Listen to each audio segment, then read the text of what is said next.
Happy Monday. It's not Victory Monday, but it is Let's Talk Chicago Bears show. I'm back, and I'm not happy. So today, in honor of that terrible game, I put, if you watched the show earlier in the year, Tyler Klutz was on our team many years ago, and I just had to get this jersey. I got it cheap from a friend. It was not new, so that's the only reason I bought it because I thought that name was awesome for a football player, Klutz, and it was Tyler Klutz, and he was an offensive player. I think he was. Oh, it don't matter. But the reason I'm wearing it today is because that was a klutzy, stupid ass game. Okay. Yeah, we're gonna talk about that game, okay? So let's get into it. All right.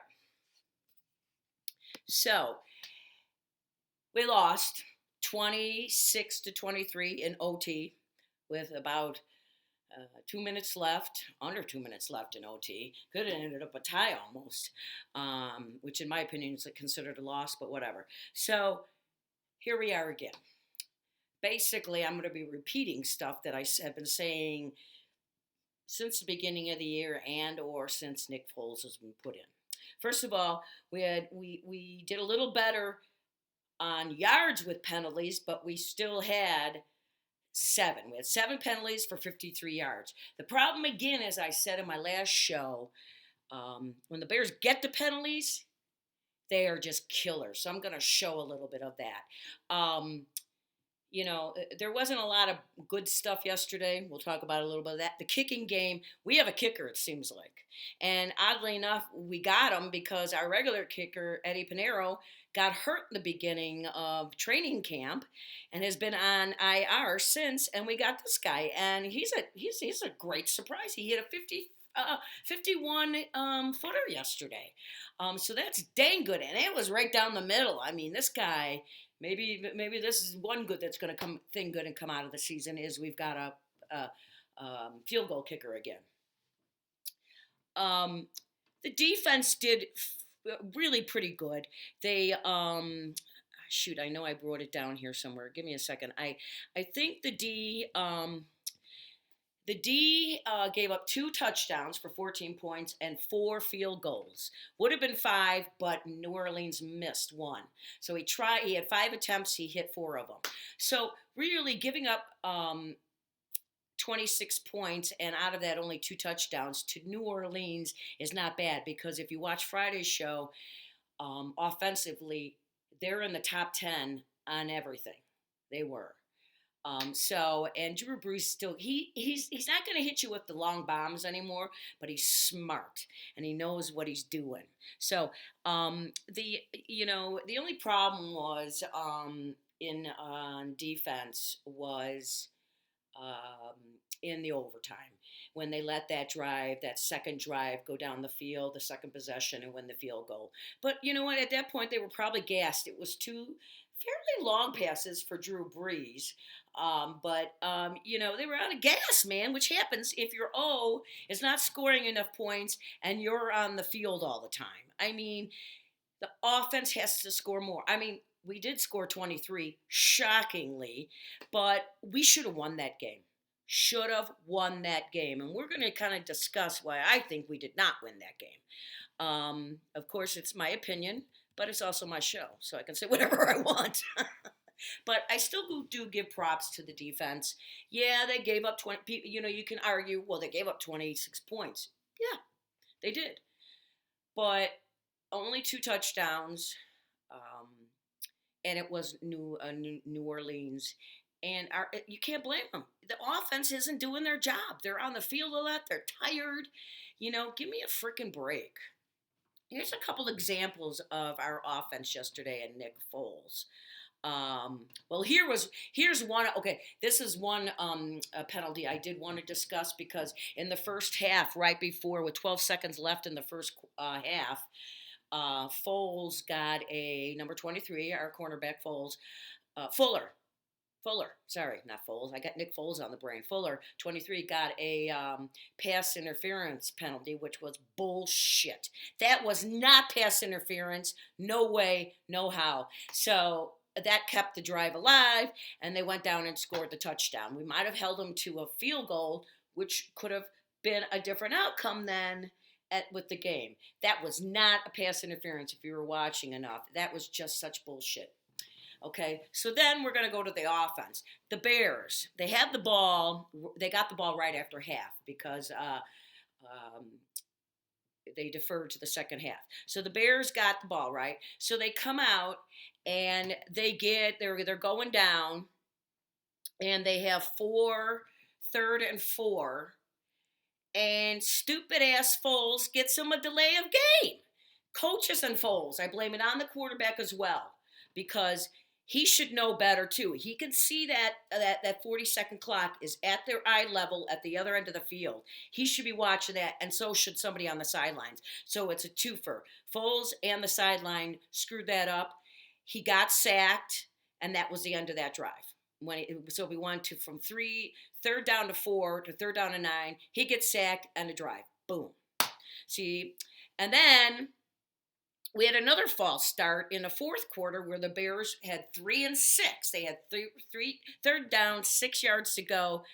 They got another false penalty start, and they got a false penalty start on that one. And they went from 3 yards to 3rd to 6 to 3rd down and 11. Drive stops. Bangity boom. Then, of course, we're in the last quarter, and we're actually moving the ball again. And what happens? Wims. Oh my God. I'm actually a little shocked he's on the team still, because I heard Nagy last night. I got onto one of the press conference after the game.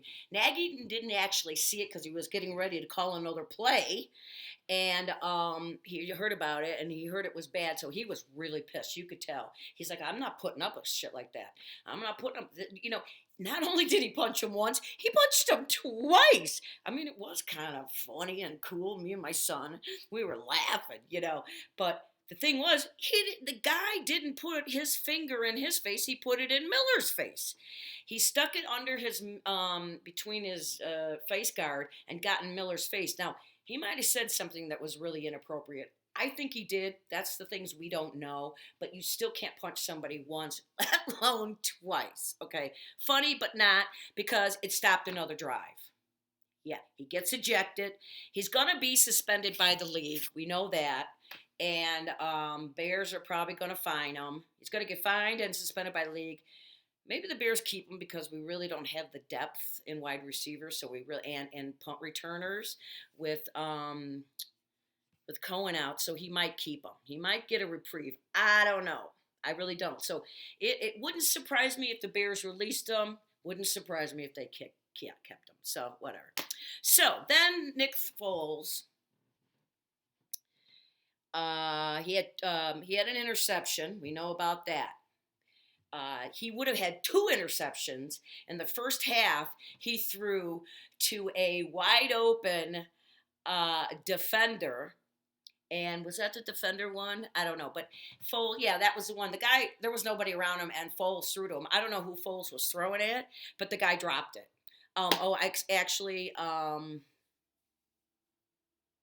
And I was like, oh my God, that was in the third quarter. I apologize. So that particular one where that interception,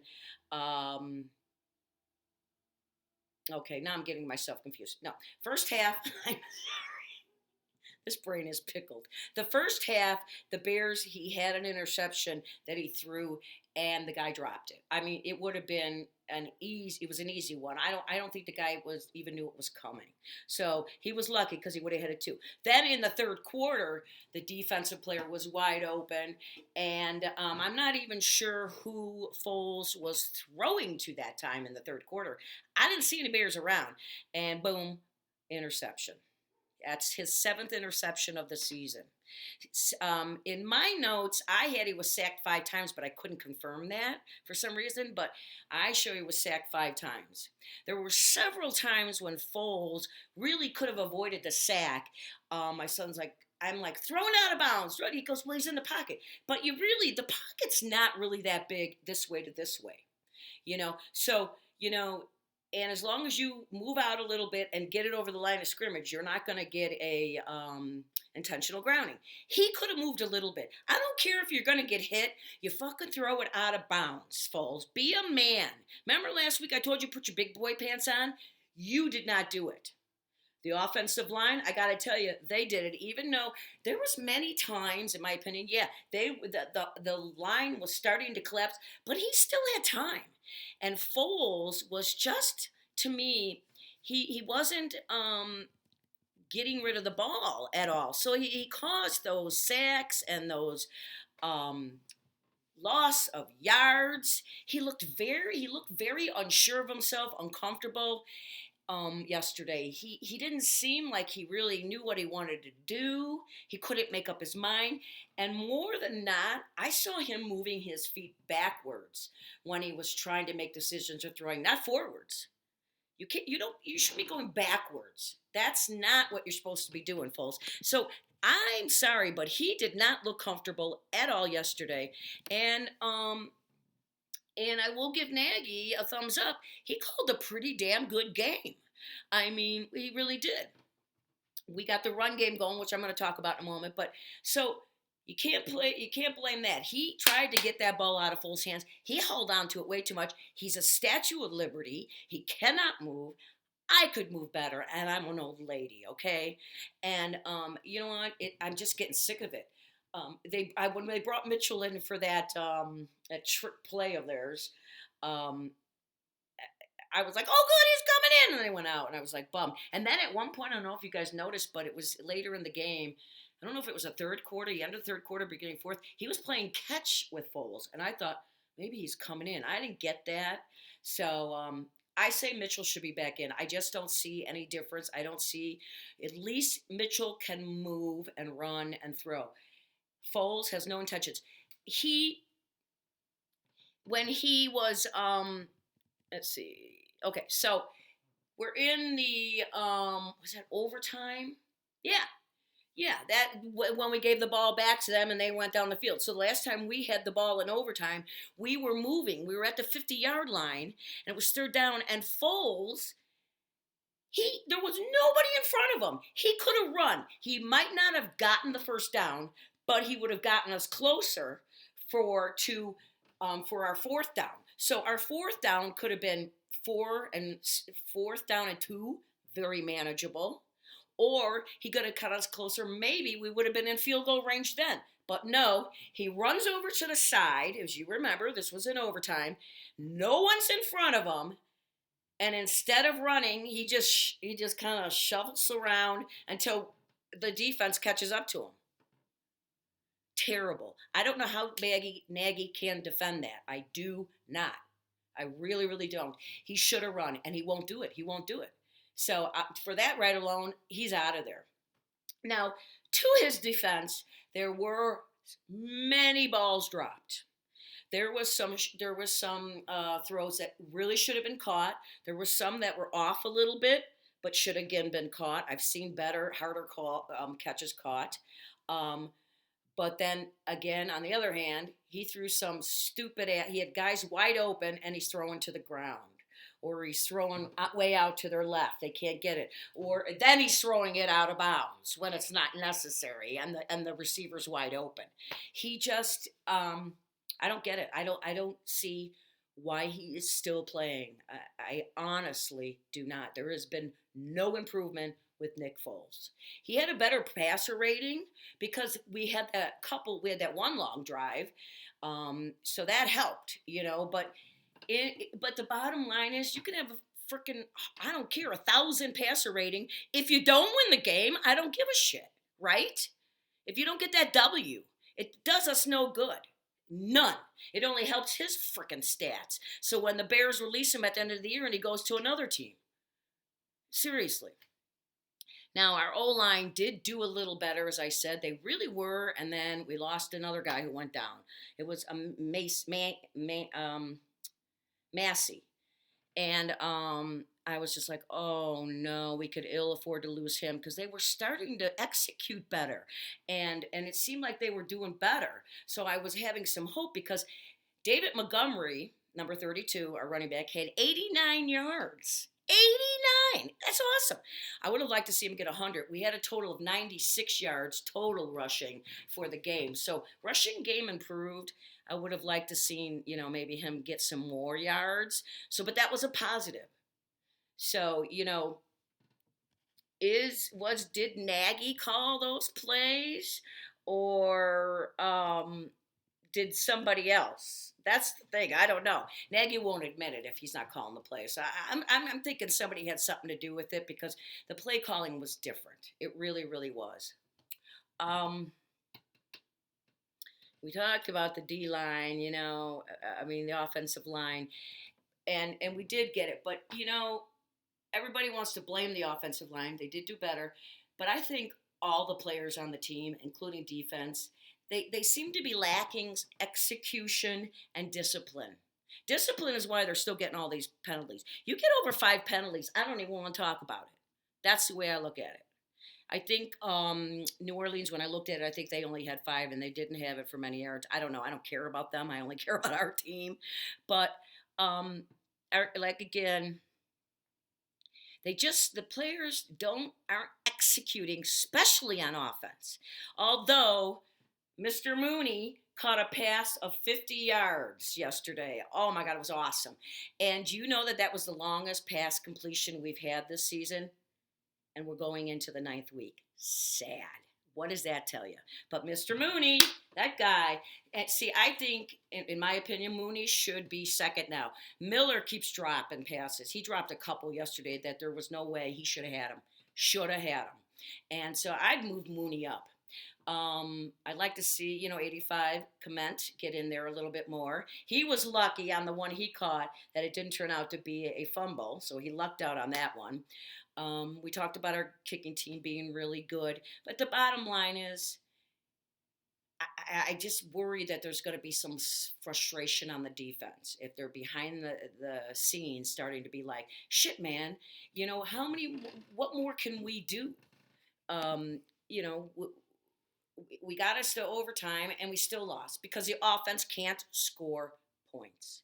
Mitchell needs to be back in, period. And, I say it all the time. I know it. I can't help it, but I do. There's other things I can say about Foles on things he did. But, those sacks were half on the offensive line and half on Mitchell. Freaking move. Get rid of the ball. That is like basic. You learn that in Pee Wee. And he could have gotten rid of it. My son and I argued about it a lot last night. And I said, I'm sorry, but he can get those balls, or he can throw it where there's nobody around. He just, again, doesn't look comfortable. He didn't look comfortable. He didn't look like he really knew what he wanted to do. And sort of, does he want to be in there? I don't know. But I bet you Mitchell does. So there you go. They are 5-3. Obviously, we're still above 500. Packers lost, so that was a good thing.